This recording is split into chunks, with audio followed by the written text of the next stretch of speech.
حضرت عیسیٰ مسیح کے آسمان پر جانے کے 572 سال کے بعد ہمارے رسول اور نبی حضرت محمد الرسول اللہ صلی اللہ علیہ وسلم اس ناسوتی عالم میں موجود اور مولود ہوئے ہیں، اور کائنات آپ کے ضیاءپاشیوں سے انوار نبوت سے منور و معطر ہو چکی ہے۔ پہلے پیغمبر آدم علیہ السلام کے ساتھ بھی کوئی اور شریک نہ تھا، بعد میں ان کے بیٹے ہوئے، لیکن جو بیٹے ہوئے وہ پیغمبر ہوئے۔ آپ کے بیٹوں کو نہیں رہنے دیا، کیونکہ اگر لو کان ابراہیم حیا لکان رسولا نبیا، اگر ابراہیم ابن محمد زندہ رہ لیتے تو وہ بھی پیغمبر ہوتے۔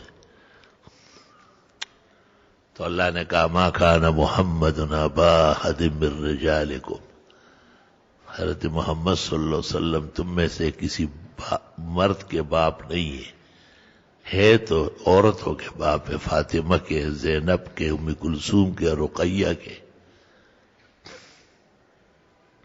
ولیکن رسول اللہ و خاتم النبی۔ بیٹے کی کیا ضرورت ہوتی ہے؟ باپ بیمار ہوتا ہے تو انور شاہ نے رات کو بیان کیا، نماز پڑھا لی۔ تو پیغمبر صلی اللہ علیہ وسلم کا جو منصب ہے رسالت کا اور خاتمیت کا، کہ یہ رسالت ایک جیسی اخیر تک رہے گی، یہاں تک کہ عیسیٰ مسیح جب آئیں گے وہ بھی پیغمبر ہوں گے لیکن اپنی پیغمبری پر عمل نہیں کریں گے، آپ کی نبوت اور رسالت پر عمل کریں۔ یہ سن کے مرزائی بڑے اچھلتے ہو کیا کہہ دیا، پیغمبر کو کام سے منع کر، ہم نے تھوڑا ہی منع کیا، اللہ تعالیٰ نے منع کیا۔ یہ رولز ہے کائنات کے کہ اگر شاہ سلمان یا اس کا بیٹا محمد ابن سلمان پاکستان آیا تو یہاں ایئرپورٹ پر پاکستان کے رولز نافذ ہوں گے، امیگریشن تحت ضابطہ ہوگی، ٹریفک اصول کے یہاں کے پابند ہوں گے، باوجود اس کے کہ ایک ملک کا بادشاہ بھی ہے۔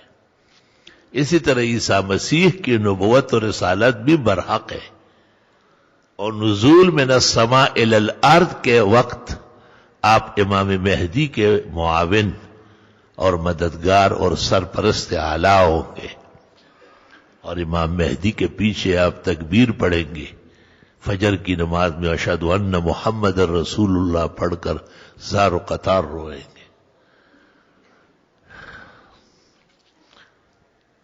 دیکھیے القول الوردی فی ظہور مہدی، امام ماوردی کی، لا الہ الا اللہ وحدہ لا شریک لہ۔